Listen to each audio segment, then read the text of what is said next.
Hi guys, welcome back to the channel. అందరూ అలా ఉన్నారు. అండ్ ఈ ఏరియాలోనే నేను నా బెండకాయ విత్తనాలన్నీ నాటాను. అవి ఇంకా మొలకెత్తలేదు. నాటు ఆల్రెడీ 2 డేస్ అయింది.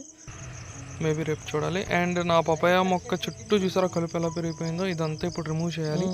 చాలా రోజుల నుండి రిమూవ్ చేయాలనుకున్నాను కానీ ఎవ్రీడే పోస్ట్ పోన్ అవుతుంది. బట్ ఈరోజు అయితే ఇది కంపల్సరీ ఇంకా చేయాలని డిసైడ్ అయ్యాను. ఎందుకంటే వేరే ఫామ్ వర్క్స్ ఏమీ లేవు కాబట్టి సో ఈ చిన్న వర్క్ పెట్టుకున్నాను.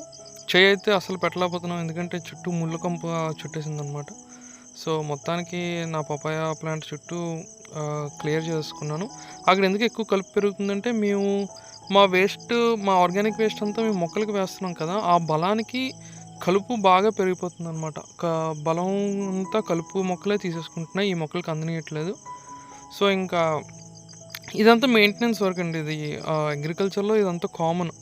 మనం మొక్కేసి దానికి నీరు పెట్టాము అని కాదు, చుట్టూ మెయింటెనెన్స్ వర్క్ కూడా చేయాలి. అది హెల్తీగా ఉండడానికి దానికి తగినంత ఎన్విరాన్మెంట్ అనేది మనమే క్రియేట్ చేయాలి. సో కలుపంతా తీసిన తర్వాత బాగుంది, బట్ ఇంకా చిన్న చిన్న ఉన్నాయి. బట్ దానికి ఒక టూల్ నేను ఆల్రెడీ బుక్ చేశాను.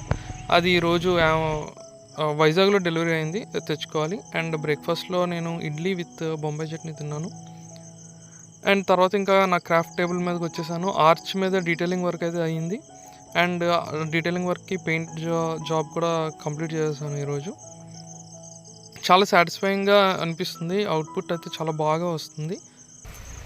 అండ్ ఈవినింగ్ అలాగా మళ్ళీ పొలం మీదకి వెళ్ళాను. చాలా పీస్ఫుల్గా అనిపించింది. అరౌండ్ 4-4:30 ఆ టైంకి నేను వెళ్ళాను. సన్ డైరెక్ట్గా కొట్టింది అయ్యి మీద, మామూలుగా కొట్టట్లేదు.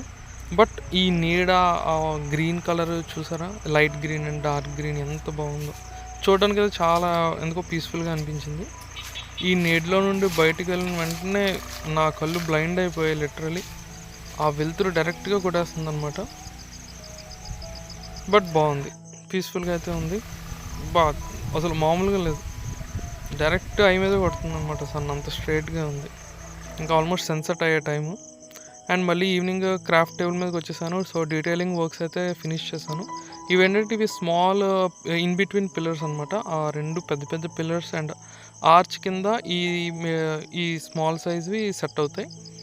సో డైమెన్షన్స్ అన్నీ బాగున్నాయి కాబట్టి నాకు పెద్దగా కష్టంగా అనిపించలేదు, ఈజీగా సెట్ అయిపోయింది. సో అదనమాట డిజైన్. మీకు ఇదేంటంటే వైజాగ్లో కాళీమాత టెంపుల్ ఉంది కదా, దాన్ని నేను రెప్లికేట్ చేస్తున్నాను. సో ఆల్మోస్ట్ అయితే బాగానే వస్తుంది వర్క్, అవుట్పుట్ అయితే బాగుంది.